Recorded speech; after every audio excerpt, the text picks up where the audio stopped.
Shalom. Shalom. Selamat pagi jemaat Tuhan yang terkasih. Selamat datang. Selamat mengikuti ibadah Jumat Agung pada pagi hari ini. Kita siapkan hati kita masuk dalam ibadah.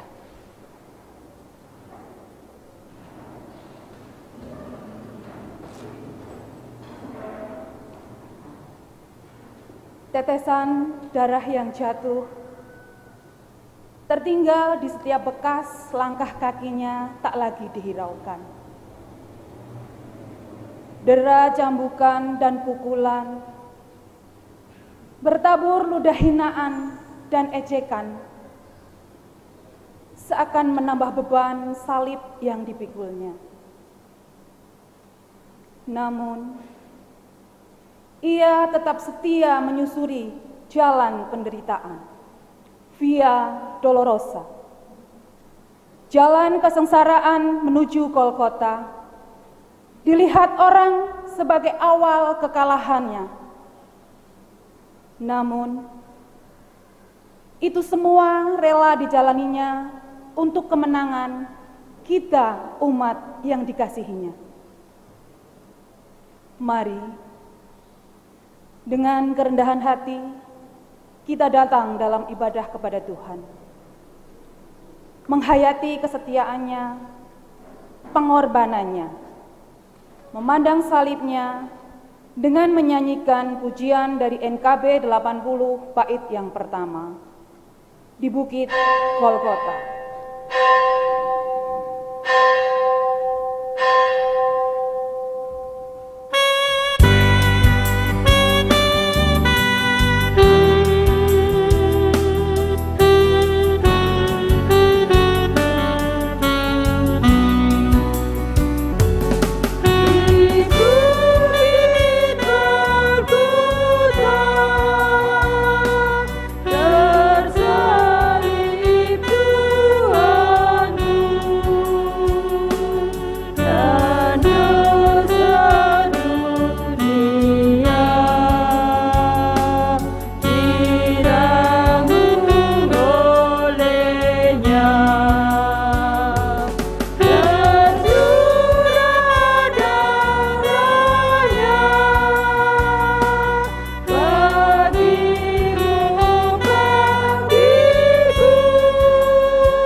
Jemaat yang dikasihi oleh Tuhan, marilah dengan keyakinan teguh kita mengkhususkan ibadah Jumat Agung ini di dalam pengakuan. Pertolongan kami datangnya dari Tuhan yang menjadikan langit dan bumi, dan hanya karena besar kasih-Nya akan dunia ini, Ia mengaruniakan anaknya yang tunggal untuk membawa kemenangan dunia. Salam kasih karunia dan damai sejahtera dari Allah Bapa dan Yesus bagi saudara-saudari sekalian. Salam sejahtera bagi saudara juga.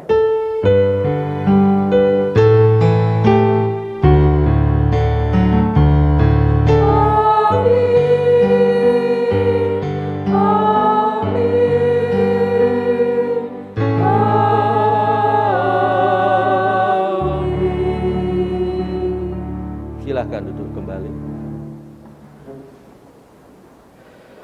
Jemaat yang dikasihi oleh Tuhan, peristiwa salib adalah peristiwa tragis, seolah seorang anak dibiarkan oleh bapaknya mengalami sengsara dan dikalahkan oleh dunia.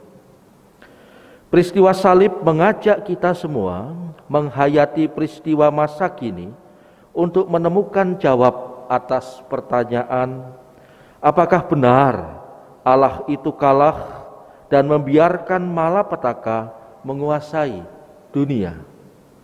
Atau Tuhan punya cara dalam menunjukkan kehendak-Nya? Oleh karena itu jemaat, marilah kita membawa hormat dan kekaguman atas pengorbanannya itu dengan bersama menyanyikan Kidung Jemaat 170 bait pertama dan kedua, Kepala yang berdarah.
Jemaat yang dikasihi Tuhan, marilah kita di hadapan Tuhan untuk mengakui dosa-dosa kita. Dalam Taurat difirmankan, sebab Tuhan, Dia sendiri akan berjalan di depanmu. Dia sendiri akan menyertai engkau. Dia tidak akan membiarkan engkau dan tidak akan meninggalkan engkau. Janganlah takut dan janganlah patah hati. Dari Ulangan 31 ayat 8. Tetapi rohani kami berontak, Allahku, Allahku, mengapa engkau meninggalkan aku? Aku berseru, tetapi engkau tetap jauh dan tidak menolongku. Allahku, aku berseru-seru pada waktu siang, tetapi engkau tidak menjawab, dan pada waktu malam, tetapi tidak juga aku tenang. Dalam Mazmur dijanjikan, berserulah kepadaku pada waktu kesesakan. Aku akan meluputkan engkau, dan engkau akan memuliakan aku. Dari Mazmur 50 ayat 15. Namun hati kecil kami mungkin sering berkata, bagaimana engkau meluputkan kami, dan kemudian kami memuliakan namamu, sedang engkau sendiri tak berdaya menahan salibmu. Ya Tuhan, ampunilah kesombongan, keangkuhan dan kedegilan hati kami, yang membuat kami tidak mampu melihat kehendak-Mu. Marilah kita bersama-sama untuk menaikkan nyanyian dari Kidung Jemaat 27 bait pertama, kedua, ketiga, meski tak layak diriku. Meski tak layak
mengundang jemaat untuk berdiri.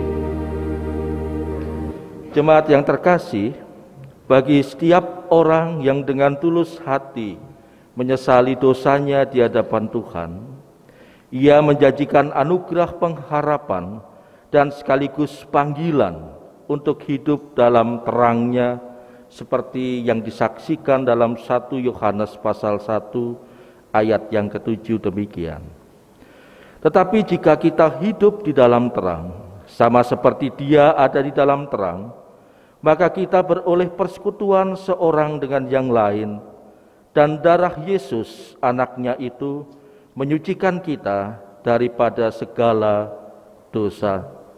Demikian berita anugerah dari Tuhan. Syukur kepada Allah. Kita naikkan syukur dengan bersama menyanyikan menjulang nyata atas bukit Kala.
Jemaat yang dikasihi oleh Tuhan, kita menyiapkan hati kita untuk bersama-sama merenungkan firman Tuhan di dalam ibadah Jumat Agung ini.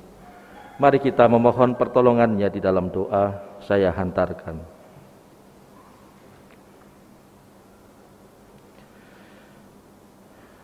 Bapa yang Maha Baik, kami bersyukur karena Engkau mengizinkan kami untuk kembali merenungkan cinta kasih-Mu yang mendalam dan luar biasa.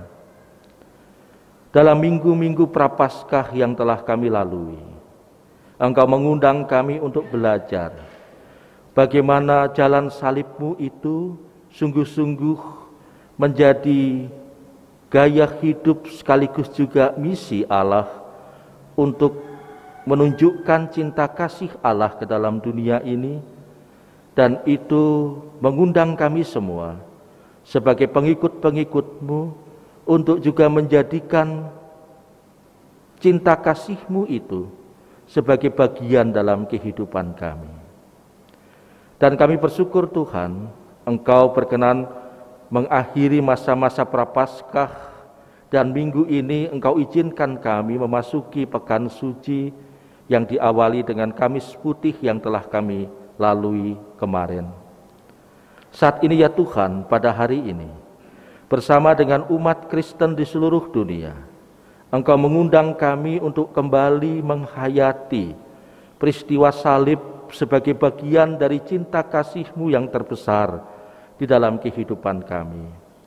Peristiwa salib yang tidak untuk ditangkap hanya dengan akal manusia, yang tentunya akan memunculkan banyak pertanyaan-pertanyaan tentang mengapa Engkau mengizinkan Yesus disalib, mengapa Engkau kalah, dan seterusnya. Tapi Jumat Agung selalu mengundang kami untuk melihat peristiwa salib sekaligus sebuah peristiwa kekerasan terbesar di sepanjang sejarah hidup umat manusia dalam kacamata iman, untuk menjadikannya sebagai bekal kami kembali menghidupi dan menyegarkan iman kami, sekaligus juga mengingatkan kami bagaimana menjadi pengikut-Mu yang setia. Oleh karena itu Tuhan, di tengah-tengah situasi keprihatinan, ketika banyak orang saat ini termasuk bangsa kami sedang didera tentang peristiwa terorisme, hari Minggu dan juga hari Rabu kemarin, kami sungguh berharap ya Tuhan, memohon belas kasihan-Mu, agar peristiwa-peristiwa itu semakin memperdalam refleksi kami atas Jumat Agung ini, sehingga kami menjadi bijaksana dan juga bisa memahami secara jernih tentang apa yang menjadi kehendak-Mu dalam seluruh penderitaan, kesengsaraan, dan kesulitan hidup kami sebagai pengikut-Mu. Roh Kudus menolong kami ya Tuhan, akan menjadikan peristiwa Jumat Agung ini menjadi dasar iman kami dan juga pondasi kehidupan iman kami. Kami mohon pertolongan-Mu untuk hamba-Mu yang Kau persiapkan mewartakan berita firman-Mu ini, kiranya Engkau berikan hikmat-Mu. Di dalam nama Tuhan kami yang hidup, Yesus Kristus, kami telah berdoa. Amin. Jemaat yang dikasihi oleh Tuhan, selamat pagi. Ya. Kita kembali akan diundang untuk membaca sebuah perikop yang tentu tidak asing, yang selalu kemudian mewarnai pembacaan Alkitab kita ketika kita merayakan dan menghayati ulang peristiwa salib di Jumat Agung ini. Oleh karena itu, seberapa banyak jemaat yang membawa Alkitab, saya undang untuk membuka Injil Yohanes 18 ayat 1 sampai dengan 19 yang merupakan rangkuman dari dua perikop yang ada di dalam Alkitab kita yang berjudul Yesus ditangkap dan Yesus di hadapan Hanas Petrus menyangkal Yesus. Yohanes 18 ayat 1 sampai dengan 19, demikian kesaksiannya. Setelah Yesus mengatakan semuanya itu, keluarlah Yesus dari situ bersama-sama dengan murid-muridnya, dan mereka pergi ke seberang sungai Kidron. Di situ ada suatu taman, dan Yesus masuk ke taman itu bersama-sama dengan murid-muridnya. Yudas yang mengkhianati Yesus tahu juga tempat itu, karena Yesus sering berkumpul di situ dengan murid-muridnya. Maka datanglah Yudas juga ke situ dengan sepasukan prajurit dan penjaga-penjaga bait Allah yang disuruh oleh imam-imam kepala dan orang-orang Farisi lengkap dengan lentera suluh dan senjata. Maka Yesus yang tahu semua yang akan menimpa dirinya, maju ke depan dan berkata kepada mereka, "Siapakah yang kamu cari?" Jawab mereka, "Yesus dari Nazaret." Kata Yesus kepada mereka, "Akulah dia." Yudas yang mengkhianati Yesus berdiri juga di situ bersama-sama mereka. Ketika Yesus berkata kepada mereka, "Akulah dia," mundurlah mereka dan jatuh ke tanah. Maka Yesus bertanya pula, "Siapakah yang kamu cari?" Kata mereka, "Yesus dari Nazaret." Jawab Yesus, "Telah kukatakan kepadamu, akulah dia. Jika aku yang kamu cari, biarkanlah mereka ini pergi." Demikian hendaklah supaya genaplah firman yang telah dikatakannya, "Dari mereka yang engkau serahkan kepadaku, tidak seorang pun yang kubiarkan binasa." Lalu Simon Petrus yang membawa pedang menghunus pedang itu, menetakkannya kepada hamba imam besar dan memutuskan telinga kanannya. Nama hamba itu Milkus. Kata Yesus kepada Petrus, "Sarungkan pedangmu itu. Bukankah aku harus minum cawan yang diberikan Bapa kepadaku?" Maka pasukan prajurit serta perwira dan penjaga-penjaga yang disuruh orang Yahudi itu menangkap Yesus dan membelenggu dia. Lalu mereka membawanya mula-mula kepada Hanas, karena Hanas adalah mertua Kayafas yang pada tahun itu menjadi imam besar. Dan Kayafaslah yang telah menasihatkan orang-orang Yahudi, adalah lebih berguna jika satu orang mati untuk seluruh bangsa. Simon Petrus dan seorang murid lain mengikuti Yesus. Murid itu mengenal imam besar dan ia masuk bersama-sama dengan Yesus ke halaman istana imam besar. Tetapi Petrus tinggal di luar dekat pintu. Maka murid lain tadi yang mengenal imam besar kembali keluar, bercakap-cakap dengan perempuan penjaga pintu, lalu membawa Petrus masuk. Maka kata hamba perempuan penjaga pintu kepada Petrus, "Bukankah engkau juga murid orang itu?" Jawab Petrus, "Bukan." Sementara itu hamba-hamba dan penjaga-penjaga bait Allah telah memasang api arang, sebab hawa dingin waktu itu, dan mereka berdiri berdiam di situ. Juga Petrus berdiri berdiam bersama-sama dengan mereka. Maka mulailah imam besar menanya Yesus tentang murid-muridnya dan tentang ajarannya. Demikian jemaat pembacaan firman Tuhan di hari Jumat Agung ini. Yang berbahagia adalah mereka yang mendengarkan firman Tuhan dan memeliharanya di dalam kehidupan keseharian. Hosiana. Hosiana, Hosiana, Hosiana.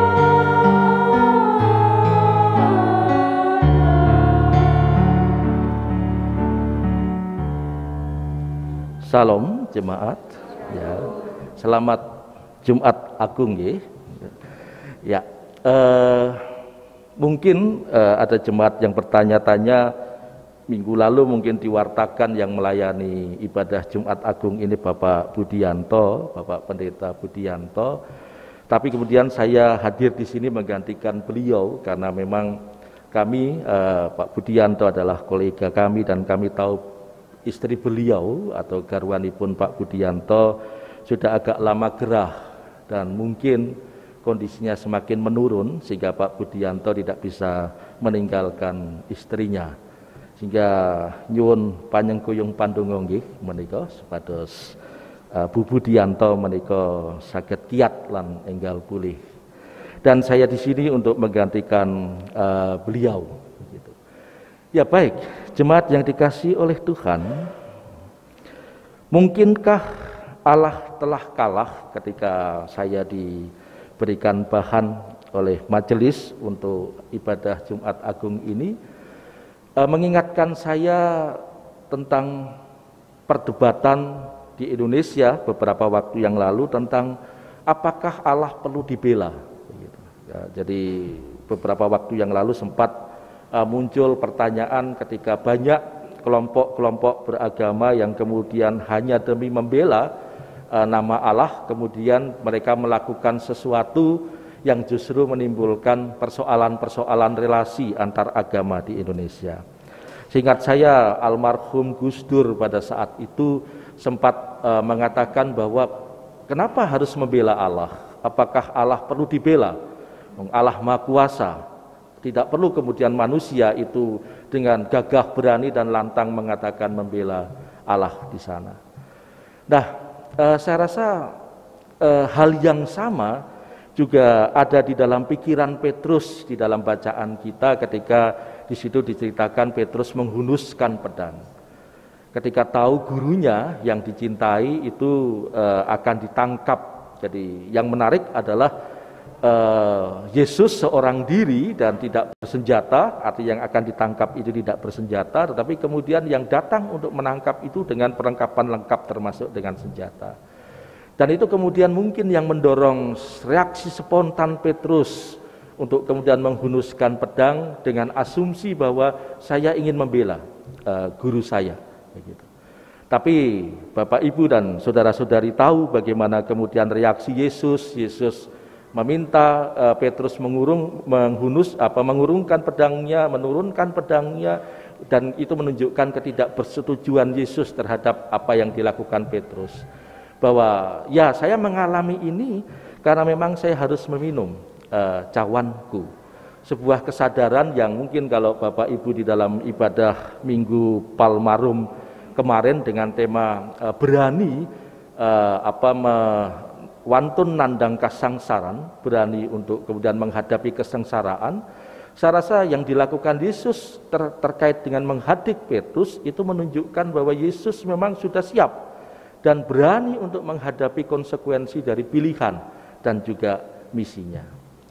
Nah, jemaat yang dikasihi oleh Tuhan, dalam percakapan lintas iman beberapa waktu yang lalu, saya teringat ada sebuah pertanyaan dari seorang non-Kristiani yang mencoba untuk bertanya tentang, kalau Allah itu Maha Kasih, kok Allah mengizinkan putranya mengalami penderitaan?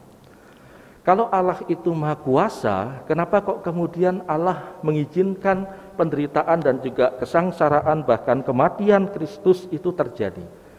Pertanyaan-pertanyaan yang sebenarnya hampir sering diajukan kepada mereka yang melihat peristiwa salib itu dari kacamata manusia dan dari kacamata melihat Allah itu sebagai figur atau sosok yang memiliki kekuasaan dan tidak mungkin mengalami situasi atau nasib seperti yang dialami oleh ciptaannya, yaitu manusia. Jadi bagi saya ketika mendengar pertanyaan itu hal yang wajar, karena mereka melihat peristiwa salib ini dari kacamata akal manusia, tapi juga dari kacamata iman mereka bahwa Allah itu adalah Maha Kuasa dan tidak mungkin mengalami nasib seperti ciptaannya, yaitu manusia, menderita, sakit, sedih, dan seterusnya, dan seterusnya. Nah, kalau panjenengan ditanya seperti itu, kira-kira apa ya jawabnya ya? Pernah ditanya seperti itu? Pernah? Oh, ini seperti saya menghadapi mahasiswa saya ketika saya tanya menundukkan kepala semua. Nanti menapa betul Bapak Ibu nampi pitakenan kados mekaten menerima pertanyaan itu pernah? Kalau pernah kira-kira jawabannya apa ya begitu? Pada saat forum itu memang kemudian saya mengatakan ya ini sebuah pertanyaan yang memang hanya bisa monggo menika wonten pendeta-pendeta monggo dipun wangsuli pitakenan menika. Jadi sebuah pertanyaan teologis yang tentu kemudian membuat kita kemudian harus menjawabnya dari perspektif iman kita, kedalaman iman kita untuk menjawab itu, begitu ya. Nah, saya mencoba untuk melihat bacaan kita berawal dari pengalaman keseharian kita. Saya bukan berarti memiliki maksud politik atau apapun, tidak, tetapi saya hanya mencoba menunjukkan sebuah pengalaman-pengalaman konkret, ngaten nggih. Bagaimana kemudian jawaban atas pertanyaan itu menunjukkan kekasan dari peristiwa salib yang kita imani ini. Yang pertama, dulu ketika Pak Jokowi itu akan kampanye menjadi gubernur DKI, panjenengan pirsa istilah apa yang kemudian seringkali muncul dan menjadi kekasan beliau pada saat itu? Belusuan toh nggih. Jadi belusuan, tapi kemudian belusuan itu dianggap bahwa itu kan pencitraan. Itu kan hanya untuk demi terpilih menjadi gubernur ataupun juga menjadi presiden. Nah, akhir-akhir ini panjenengan pirsa kalau putranya itu kan menjadi wali kota di Solo, Gibran, dan saya itu baru minggu lalu itu tanpa sengaja mengklik YouTube pemerintahan kota Solo yang menunjukkan aktivitas dari Gibran. Tapi saya tentu bukan bermaksud untuk panjenengan kemudian menjadi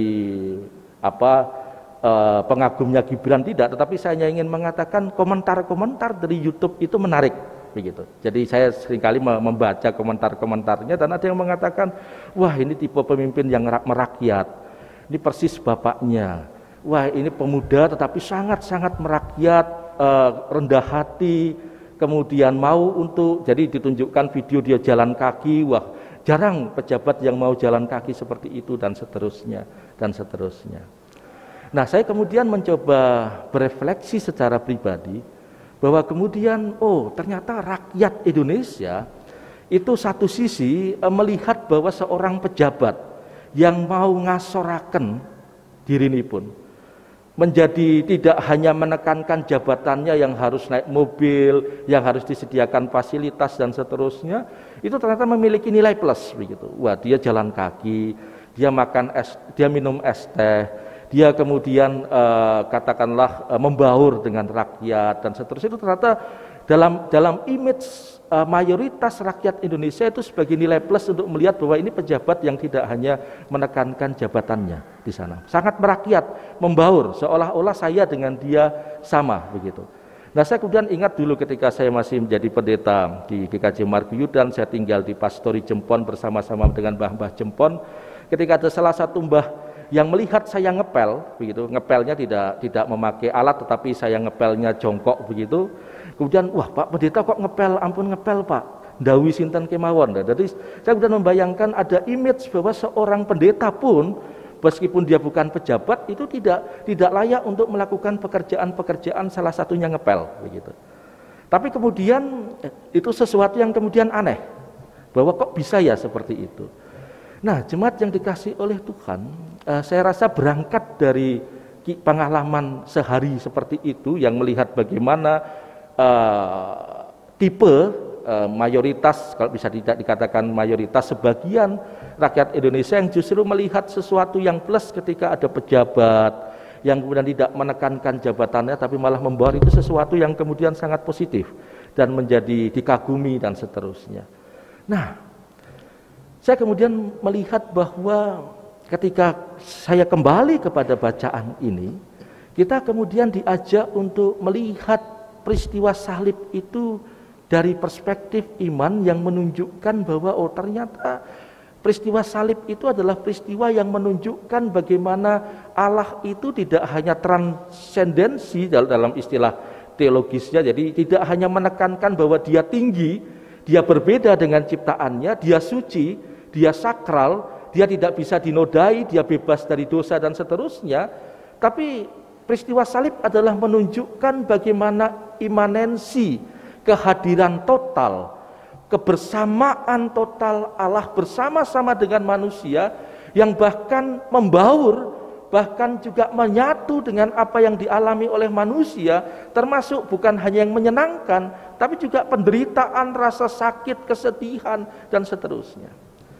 Kamis Putih kemarin kita selalu kemudian diajak untuk menghayati pembasuhan kaki, yang dalam kacamata para murid itu sudah menunjukkan Yesus ini luar biasa merendahkan dirinya. Sebuah tradisi pembasuhan kaki yang biasa dilakukan oleh seorang hamba kepada majikannya, itu justru dilakukan oleh tuan gurunya kepada hambanya. Para murid pada saat itu masih shock. Wah, ini guru saya luar biasa. Guru saya mungkin tidak lumrah begitu melakukan dan mengajarkan sesuatu gaya hidup tentang cinta yang justru sangat radikal, cinta yang tidak melihat gengsi, yang tidak melihat jabatan dan posisi, tapi mau merendahkan hatinya dan merendahkan dirinya seperti itu. Belum selesai rasa syoknya, kemudian mendapati Yesus kemudian ditangkap setelah itu. Ini apa ini maksudnya? Yesus sudah merendahkan diri sedemikian rupa dengan pembasuhan kaki. Sekarang Yesus yang adalah guruku diperlakukan seperti kriminal, yang kemudian ditangkap oleh pasukan bersenjata lengkap, kemudian diadili, dan kita tahu dalam pembacaan berikutnya bukan hanya sekedar diadili, tapi juga disiksa, dianiaya, dan berakhir di dalam kematian di kayu salib. Para murid tentu pada saat itu shock begitu. Karena apa? Karena kemudian ini kan bukan hanya masalah merendahkan diri, bukan masalah mengajarkan tentang pelayanan yang sangat radikal, yang mau kemudian menjadi hamba bagi sesama. Tapi ini sesuatu yang sangat radikal lagi, yang sangat ekstrim lagi, mau mengorbankan nyawa. Sehingga para murid tidak siap seperti itu. Sehingga para murid kemudian ada yang mencoba membela Yesus supaya itu tidak terjadi. Kemudian Petrus menyangkal karena dia tidak siap untuk mengalami, tidak kuat saya bukan Yesus, atau bukan panggilan saya dan bukan bayangan saya bahwa mengikut Yesus harus mengalami seperti ini. Sehingga menyangkal. Murid-murid yang lain pergi, melarikan diri, tidak mau mengikuti Yesus karena takut mengalami hal yang sama.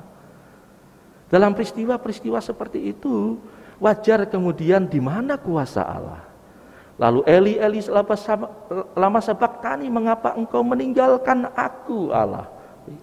Seolah-olah kemudian Yesus terputus dengan segala mujizat dan juga kekuatan-kekuatan yang bijaksana yang ditunjukkan ketika masih bersama dengan para murid sebelum peristiwa salib ini. Nah, jemaat yang dikasihi oleh Tuhan, saya rasa peristiwa salib selalu menyadarkan kita bahwa kita sebagai orang Kristen, ketika dulu kita dibaptis dan mengaku percaya, kita sebenarnya harus dengan sadar, sesadar-sadarnya, dan juga dengan iman yang sejernih-jernihnya, menyadari bahwa kita ini mengikuti dan percaya pada Yesus yang bukan hanya hadir sebagai juru selamat, tapi juga mengajarkan sebuah gaya hidup yang justru mau kemudian berkotor-kotor dengan penderitaan dan juga rasa sakit, keputusasaan, kekecewaan, dan seterusnya. Mengikut Yesus bukan berarti kemudian bicara hanya sekedar masalah kebangkitan saja yang akan kita jelang pada besok Minggu. Mengikut Yesus bukan hanya perkara melihat peristiwa kenaikannya saja, tapi mengikut Yesus juga utuh melihat bahwa Dia pun menderita, dan itu berarti kita siap untuk mengalami hal yang sama. Nah, persoalannya adalah banyak orang-orang Kristen yang tidak sabar karena melihat Yesus hanya sebagai sosok yang transenden, yang luar biasa, yang bisa mengalahkan apapun, yang kuat, yang kemudian bangkit mengalahkan kematian. Loh, kan kematian sudah dikalahkan dengan kebangkitan, tapi kenapa kok masih ada penderitaan? Kenapa masih ada rasa takut? Kenapa masih ada rasa kecewa? Kenapa masih ada rasa sedih? Bukankah itu sudah dikalahkan oleh kebangkitan Yesus? Nah, saya rasa iman kita harus bicara secara utuh antara Jumat Agung dan Paskah sebagai satu kesatuan. Dan itu menunjukkan bahwa kehidupan kita memang adalah kehidupan yang bagian dari Jumat Agung, kematian di kayu salib dan juga kebangkitan. Kita selalu berhadapan dengan peristiwa situasi-situasi seperti itu. Contohnya saja dalam minggu ini, kita kemudian tidak membayangkan bahwa kembali peristiwa Paskah yang kita rayakan kemudian harus dijaga. Kemudian untung di sini tidak bersenjata lengkap, begitu, di beberapa gereja dengan polisi, dengan senjata lengkap, dengan baju seperti anti huru-hara dan seterusnya menjaga. Jadi ada sebuah situasi yang agak katakanlah ironis. Satu sisi kita merayakan Paskah dengan sukacita, tapi di sisi lain ketika masuk gereja kita berjumpa dengan polisi dan tentara yang bersenjata lengkap, begitu. Jadi ini bagaimana perasaannya bercampur aduk, dan kita kembali merasakan seperti itu. Lalu kemudian banyak sekarang mulai di TV-TV peristiwa terorisme dan seterusnya yang kemudian membuat seolah-olah kemudian kita tidak aman dari hal-hal seperti itu, waspada dan seterusnya. Belum lagi kemudian pandemi belum berakhir, masih berhadapan dengan kesulitan ekonomi, apalagi kemudian mudik dilarang. Di Jogja yang sumber utamanya adalah pariwisata, kembali kemudian agak katakanlah bergejolak dalam arti tertentu karena kemudian mudik pun dilarang, dan itu berarti objek wisata yang jadi penghasilan di Jogja juga menjadi dipertanyakan kembali, hotel-hotel kemudian mengeluh dan seterusnya. Ada situasi-situasi seperti itu yang kemudian membuat kita menjadi sadar, oh, penderitaan itu amat dekat. Kesengsaraan itu amat dekat, kesulitan itu amat dekat dengan kita, dan seterusnya. Lalu apakah ketika berada dalam situasi itu kita masih berada di dalam situasi Jumat Agung terus? Dalam situasi kematian terus? Dalam situasi bahwa Yesus Kristus menderita terus? Bagi saya, Jumat Agung ini justru menunjukkan dua hal yang tidak bisa hanya dilihat dari akal manusia, ataupun juga dari kacamata bahwa Allah itu Maha Kuasa. Tidak bisa dilihat dari sekedar dua kacamata itu. Tapi mengajarkan dua hal. Yang pertama, inilah cinta radikal Allah kepada manusia dan dunia.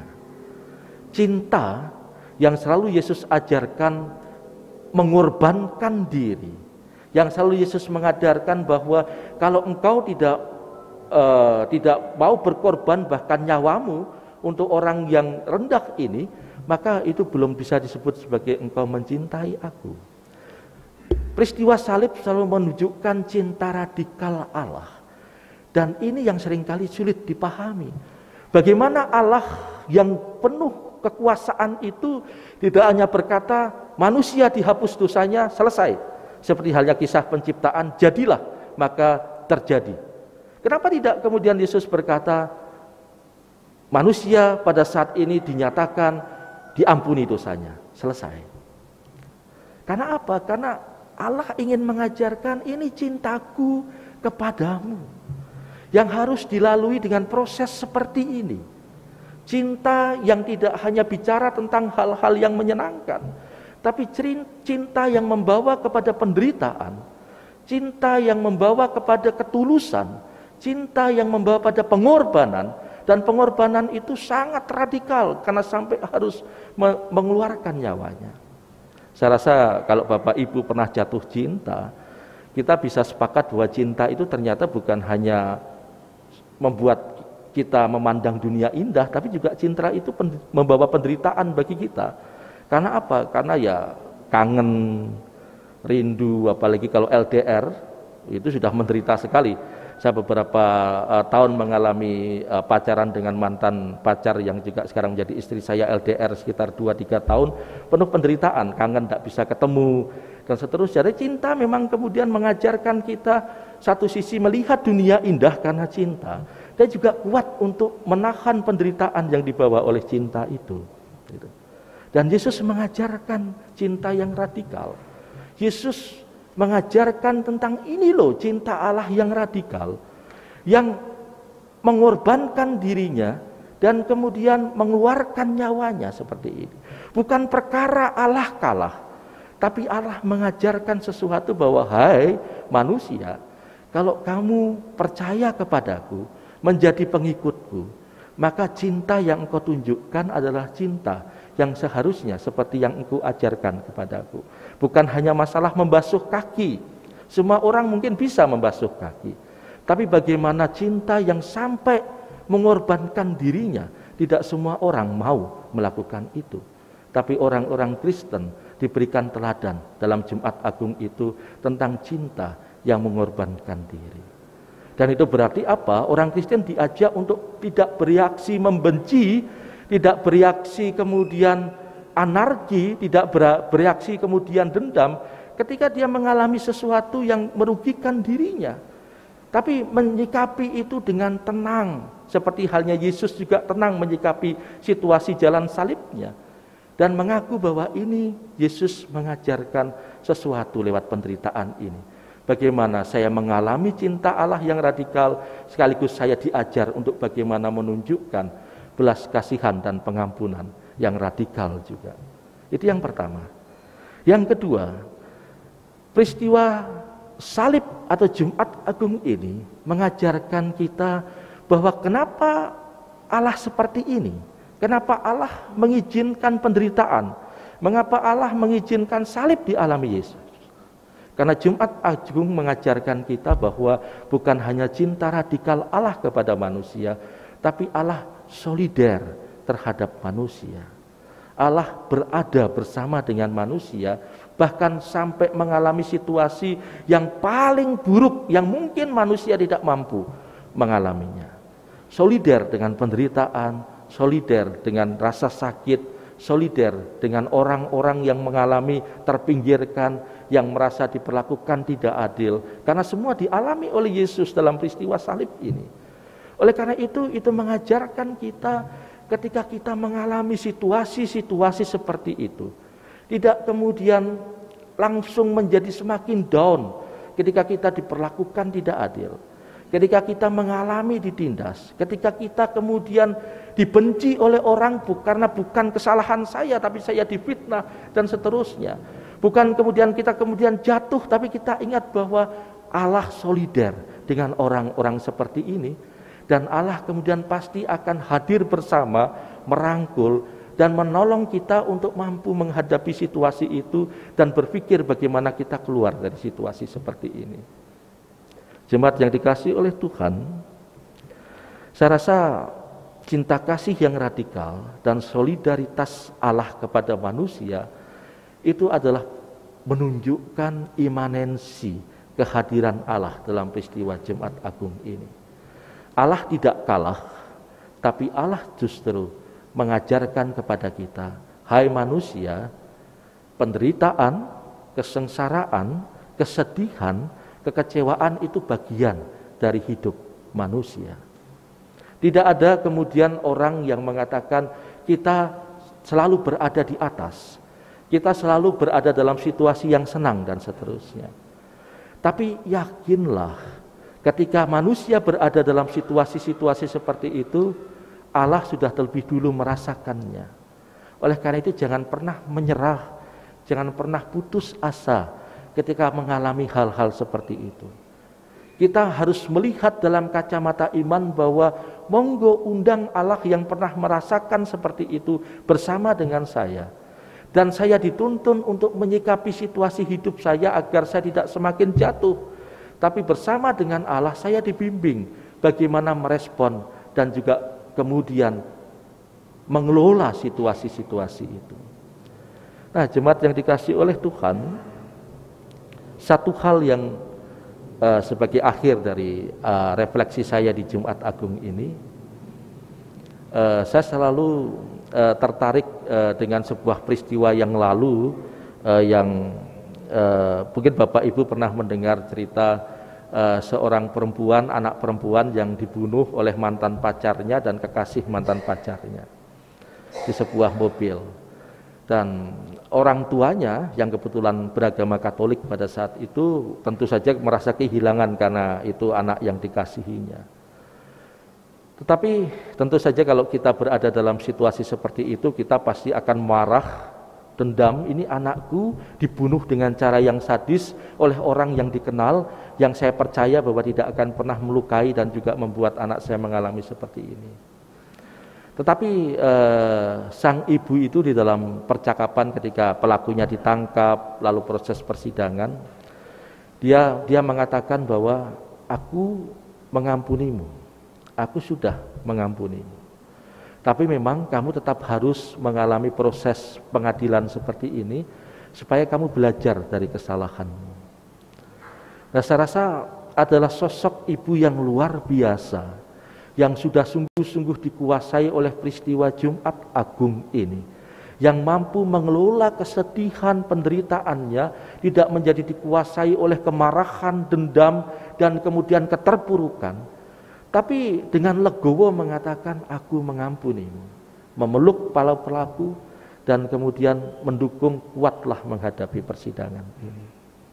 Saya rasa itu adalah contoh konkret dari orang-orang Kristen yang sudah dikuasai oleh peristiwa Jumat Agung, yang mengalami bahwa situasi sulit yang saya hadapi, saya tidak sendirian, tapi bersama dengan Sang Kristus yang menunjukkan cinta radikal di dalam peristiwa salib itu dan bersolider dengan saya, sehingga saya dimampukan untuk mengelola situasi pahit saya, sehingga kemudian saya bisa menyikapi seperti kehendak Allah bagaimana saya harus menyikapi. Tidak hanya berdasarkan kemarahan dan juga emosi saya, tapi dibimbing oleh Sang Kristus yang tersalib itu, sehingga bisa merespon segala kepahitan, kedukaan, penderitaan sesuai dengan kehendak Allah.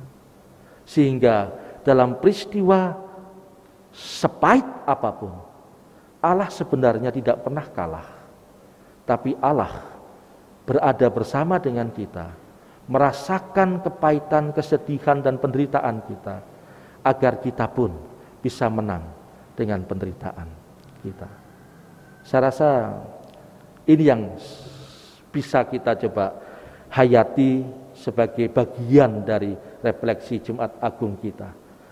Apapun situasi kita ke depan, undanglah Sang Kristus yang tersalib, agar kita dibimbing menjadi bijaksana, berpikir jernih, beriman yang murni untuk merespon segala kepahitan dan penderitaan yang mungkin terjadi dalam kehidupan kita ke depan.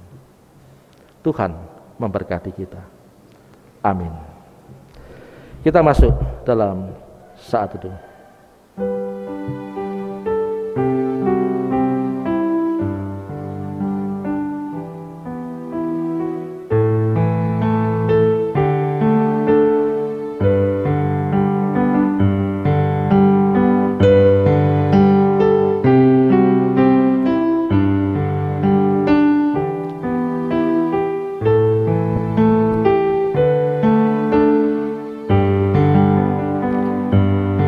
misa teduh selesai.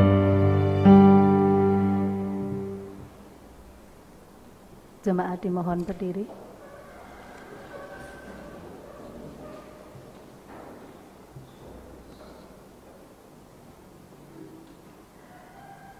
Bersama dengan umat Tuhan,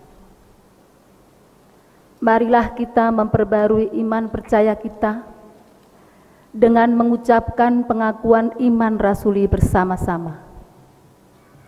Demikian.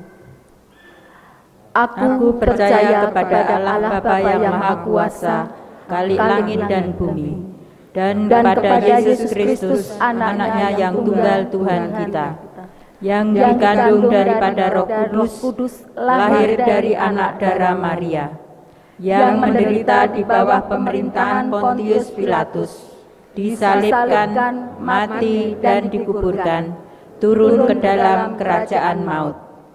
Pada hari yang ketiga bangkit pula dari antara orang mati, naik ke surga, duduk di sebelah kanan Allah Bapa yang Maha Kuasa, dan akan datang dari sana untuk menghakimi orang yang hidup dan yang mati. Aku percaya kepada Roh Kudus, gereja yang kudus dan am, persekutuan orang kudus, pengampunan dosa, kebangkitan daging, dan hidup yang kekal. Jemaat.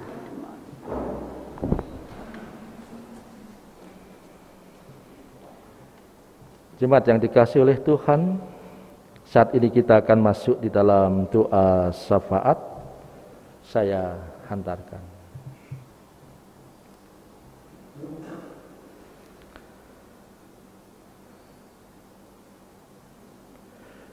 Terpujilah Engkau, Sang Kristus yang tersalib, yang mengalami penderitaan, rasa sakit, bahkan berada di kayu salib, bukan karena kesalahannya, tapi untuk menunjukkan cinta kasih dan juga solidaritas bagi kami manusia yang penuh dosa ini. Jumat Agung selalu menjadi sebuah peristiwa yang seolah-olah mencerminkan siapa kami, memantulkan sebuah kesadaran bahwa kami ini adalah manusia yang tidak layak untuk menerima cinta kasih-Mu yang radikal itu.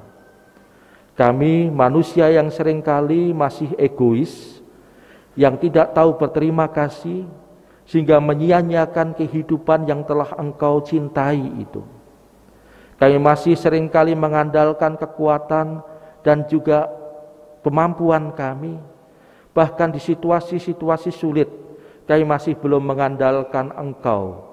Kami masih berpikir berdasarkan kekuatan kemanusiaan kami, sehingga tidak jarang kami jatuh ke dalam rasa dendam, kemarahan, kebencian yang mendalam, dan juga kemudian berada di dalam situasi yang semakin terpuruk.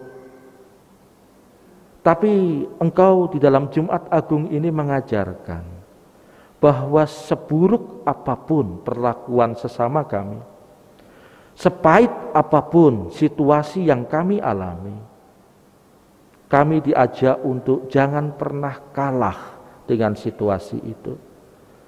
Karena di dalamnya Engkau tetap hadir, menunjukkan solidaritas-Mu, menunjukkan cinta kasih-Mu yang luar biasa, untuk mengkikis kebencian, dendam, kemarahan, dan juga kepahitan kami, digantikan dengan spirit salib yang adalah lemah lembut, cinta kasih, pengampunan, dan juga penyerahan diri kepada Engkau ya Allah. Ajar kami sebagai pengikut-pengikut-Mu untuk tidak hanya memandang peristiwa kebangkitan saja sebagai sebuah dasar iman kami, tapi juga seimbang melihat peristiwa salib sebagai bagian dari karya penyelamatan, di mana Engkau tidak hadir sebagai pemenang yang dilihat oleh manusia memang memenang atas kematian, tapi juga Allah yang pernah merasakan kematian, yang justru itu menguatkan dan memampukan kami. Demikian juga kiranya kami sebagai bagian dari gereja, ya Tuhan, menghidupi kehidupan gereja kami dengan spirit Kristus yang tersalib ini. Sehingga kehidupan gereja kami adalah kehidupan gereja yang penuh cinta kasih, solidaritas, dan saling mengampuni. Kepahitan, miskomunikasi di dalam pelayanan, situasi yang tidak nyaman, itu kami respon dengan bijak dan penuh kerendahan hati, seperti Sang Kristus yang tersalib. Demikian juga kami serahkan kehidupan bergereja di GKJ Jonggrangan ini, ya Tuhan, dengan segala dinamika pelayanan dan juga program-program yang direncanakan.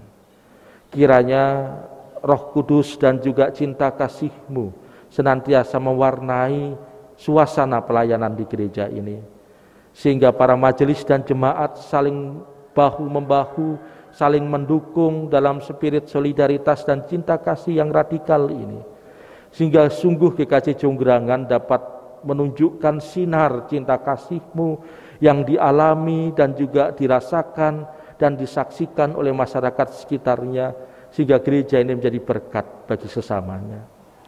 Kami serahkan segala program-program yang ada, kiranya Engkau berkenan menyempurnakan dan mencukupkan segala sesuatu, termasuk di dalamnya upaya untuk menjadikan tanah di samping gereja yang saat ini menjadi tempat parkir yang masih menyewa menjadi bagian dari milik gereja.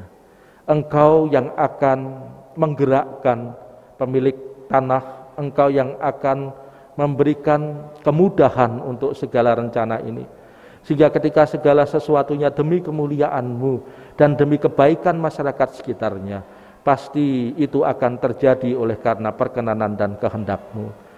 Oleh karena itu Tuhan, tolonglah segala rencana dan juga bagian pelayanan, program-program yang disusun, kami percaya Engkau yang akan memberkatinya.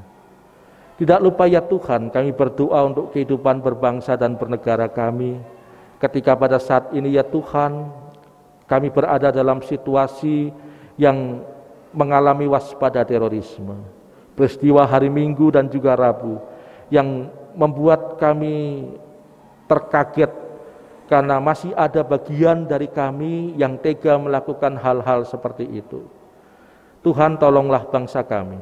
Kiranya seluruh rakyat Indonesia digerakkan oleh cinta kasih-Mu yang mengikis rasa dendam dan juga rasa kemarahan, intoleransi, dan juga keinginan untuk menghancurkan bahkan memusuhi sesama rakyat Indonesia. Kiranya Engkau jauhkan itu semua ya Tuhan. Aparat Engkau berikan kesiapan, kewaspadaan, dan kemampuan untuk bisa membaca segala ancaman yang terjadi. Pemerintah Engkau berikan kebijaksanaan agar bisa memberikan rasa aman dan nyaman bagi rakyat Indonesia. Dan para pemuka agama pun mengajarkan hal-hal yang menunjukkan agama memang menjadi sumber perdamaian dan juga sumber toleransi. Engkau jauhkan para pemuka agama dari kecenderungan untuk mengajarkan permusuhan, bahkan juga mengizinkan untuk membunuh bahkan menyakiti sesama manusia yang berbeda agama. Tuhan, Engkau yang akan memberikan kelemah lembutan bagi kami semua. Tidak lupa ya Tuhan, kami berdoa untuk pandemi COVID yang sampai sekarang belum berakhir dan upaya vaksinasi yang dilakukan. Kiranya Engkau menyempurnakan segala sesuatunya, sehingga upaya-upaya yang dilakukan oleh pemerintah dapat membuahkan hasil yang baik, agar kami semua mengalami daya tahan yang lebih baik untuk menghadapi virus ini, sehingga akhirnya kehidupan kami dapat berjalan meskipun dengan situasi yang baru, tapi kami setidaknya tidak lagi merasa khawatir dan takut dengan ancaman COVID ini, tapi tetap waspada dengan memperhatikan protokol kesehatan dan hidup bijaksana. Kami juga berdoa untuk kemudian seluruh rakyat Indonesia yang berhadapan dengan fakta tidak boleh mudik di dalam Lebaran ini. Berikanlah kami kesadaran untuk melihat anjuran dan juga keputusan itu secara bijak demi kebaikan bersama, tidak hanya memikirkan kami sendiri, tapi juga memikirkan yang lain, keselamatan orang lain. Kami juga berdoa ya Tuhan untuk warga jemaat-Mu yang pada saat ini juga memohon doa dan juga pengharapan terhadap situasi-situasi kehidupannya. Mereka yang berbeban berat karena pergumulan keluarga, personal, pergumulan di tempat kerja, pergumulan di tempat sekolah, kiranya Engkau campur tangan dengan cinta kasih-Mu. memberikan kemampuan untuk mereka kuat menghadapi situasi-situasi sulit, dan juga terus mengandalkan Engkau yang mampu mendampingi dan juga menuntun merespon dengan bijaksana. Dan juga berdoa untuk orang tua yang Kau berikan tanggung jawab mendidik dan juga membesarkan anak-anak pemberian-Mu. Engkau yang akan senantiasa mencukupkan segala sesuatu. Warga jemaat di tempat ini yang pada saat ini sedang menderita sakit di rumah ataupun juga di rumah sakit, kiranya Engkau senantiasa melawat mereka. Engkau berkati dokter, perawat dan obat-obatan yang diberikan. Demikian juga Engkau berkati cinta kasih keluarga yang setia mendampingi. Biarlah dengan demikian saudara-saudari kami tersebut tetap dapat mengalami dan merasakan cinta kasih-Mu, solidaritas-Mu, kehadiran-Mu yang memberikan pengharapan dan kekuatan. Terima kasih ya Tuhan atas segala sesuatunya. Segala permohonan dan doa-doa kami naikkan ke dalam tangan kuasa-Mu saja, dan kiranya Engkau berkenan menyempurnakannya, seperti doa yang Kau ajarkan kepada kami, doa Bapa kami.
Saudara yang dikasihi dan diberkati Tuhan, marilah kita mengungkapkan rasa syukur kita kepada Tuhan atas kasih dan pengorbanannya bagi kita. Dengan mengingat firman Tuhan dalam Mazmur 107 ayat 1 sampai dengan 3. Bersyukurlah kepada Tuhan sebab Ia baik, bahwasanya untuk selama-lamanya kasih setianya. Biarlah itu dikatakan orang-orang yang ditebus Tuhan, yang ditebusnya dari kuasa yang menyesakkan, yang dikumpulkannya dari negeri-negeri, dari timur dan dari barat, dari utara dan dari selatan. Marilah kita iringi persembahan dengan memujikan pelengkap kidung jemaat nomor 146, bait yang pertama, bawa persembahan.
kembali kami menghadap kehadirat-Mu ya Bapa untuk menaikkan rasa syukur kami.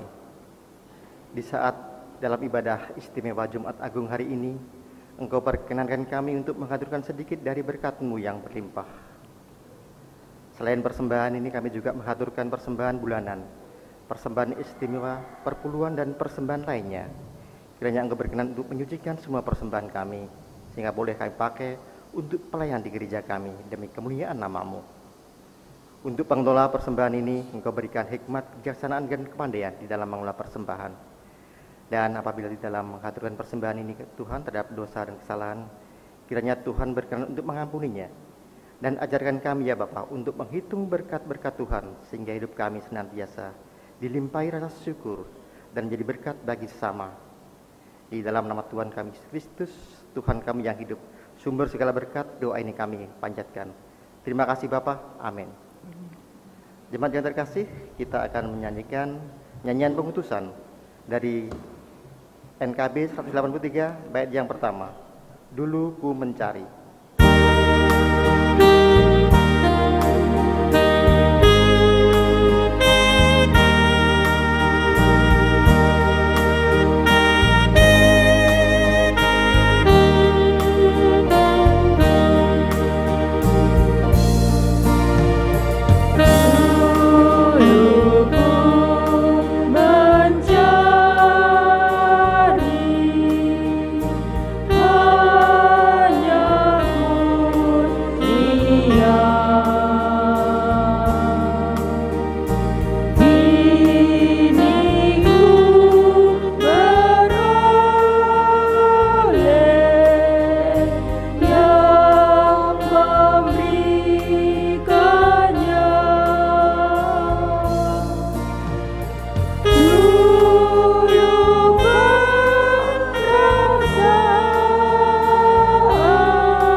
Jemaat yang dikasihi oleh Tuhan, marilah kita mengingat bahwa Yesus setia menjalankan kehendak Bapa di surga hingga rela menderita mati berkorban bagi setiap kita.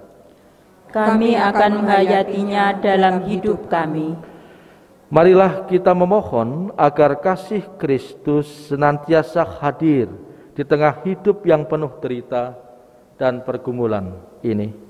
Dan kami akan terus berbagi kemuliaan salib itu. Pulanglah dalam damai sejahteranya jemaat, dan terimalah berkat Tuhan. Kasih karunia Tuhan Yesus Kristus melalui penderitaannya di kayu salib, kasih Allah yang berkenan mengutus putranya ke dunia ini, dan persekutuan Roh Kudus yang membuat saudara-saudari mampu hidup dan mati bersama Dia, menyertai saudara-saudari sekalian. Amin.